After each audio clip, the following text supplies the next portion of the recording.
சகசரநாமத்தில் 336வது நாமாவளி ஆதிதேவகா அப்படின்ற நாமாவளி.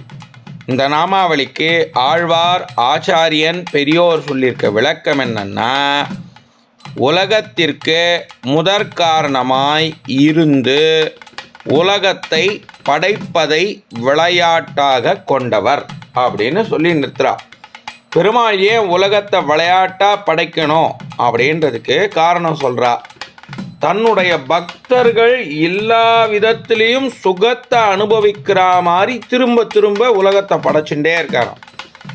பக்தனுக்கு சுகமில்லாத ஒரு காரியம் அந்த பூலோகத்தில் இருக்கு, அதனால் பக்தன் துன்பப்படுறான் அப்படின்னு பெருமாளுக்கு தெரிய வந்தால் அந்த உலகத்தை அழிச்சுடுறாராம்.